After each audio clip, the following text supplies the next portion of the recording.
Kami berangkat dengan tawa yang terlalu penuh untuk gunung setua itu. 4 orang, 1 tujuan, dan rencana turun sore sambil makan mie di base camp. Sepanjang jalur kami saling mengejek, berhenti untuk foto dan menertawakan wajah lelah masing-masing.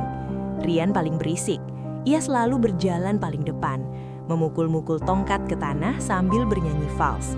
Setiap pos kami isi dengan cerita masa depan, janji naik gunung lain, dan rencana liburan yang tidak masuk akal.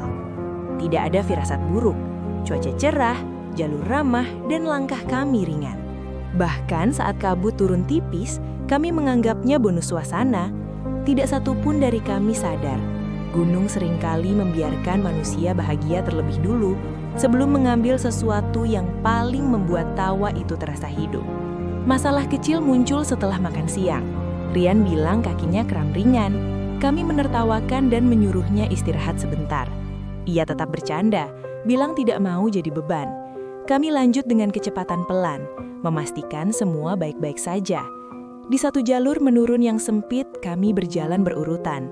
Aku di depan, 2 temanku di tengah, Rian paling belakang.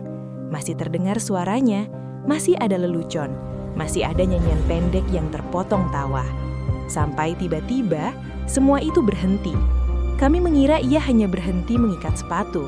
Saat kami menoleh, jalur di belakang kosong. Tidak ada teriakan, tidak ada suara jatuh, hanya sunyi yang terlalu cepat datang. Seperti seseorang baru saja mematikan dunia dengan satu sentuhan. Kami memanggil namanya dengan nada bercanda yang perlahan berubah panik.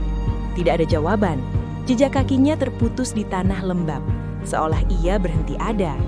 Pencarian dilakukan dengan teriakan, dengan tangis, dengan doa yang saling bertabrakan. Kami menemukan topinya di dekat semak, bersih, diletakkan rapi. Terlalu rapi untuk sebuah kecelakaan. Hari mulai gelap saat tim bantuan datang. Rian ditemukan keesokan paginya, jauh dari jalur, tanpa luka parah, seolah hanya tertidur. Wajahnya tenang, tangannya menggenggam batu kecil. Tidak ada saksi, tidak ada penjelasan masuk akal. Yang tersisa hanya pertanyaan yang tidak pernah bisa kami ajukan kepadanya. Kapan tepatnya ia berhenti tertawa, dan kenapa kami tidak mendengarnya pergi? Sejak hari itu, tawa terasa berbeda. Kami bertiga turun gunung tapi tidak pernah benar-benar pulang lengkap. Pelajarannya tidak heroik, tidak ada pesan tentang keberanian, hanya satu hal pahit. Kebahagiaan tidak menjamin keselamatan, dan kebersamaan tidak selalu cukup untuk menjaga semua orang tetap ada. Gunung tidak mengambil yang paling lemah, ia mengambil yang paling hidup, yang paling mengisi ruang dengan suara. Mungkin agar sunyi terasa lebih berat. Kami belajar bahwa kehilangan tidak selalu datang dengan tanda. Kadang ia datang di sela tawa, di jeda satu langkah, di saat kita terlalu yakin semuanya baik-baik saja. Dan setelah itu, setiap pendakian hanya menjadi pengingat bahwa ada nama yang seharusnya disebut, tapi tidak pernah lagi menjawab.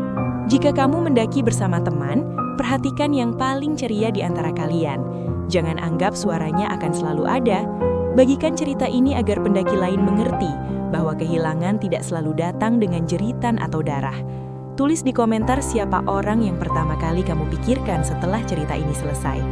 Subscribe tanpa jejak, karena ada kisah pendakian yang tidak ingin menakuti, hanya ingin mengingatkan bahwa suatu hari nanti, kamu mungkin juga akan turun sambil tertawa, lalu bertanya-tanya di base camp, kenapa tawa itu terasa kurang satu suara, dan kenapa gunung tidak pernah menjelaskan kemana suara itu pergi.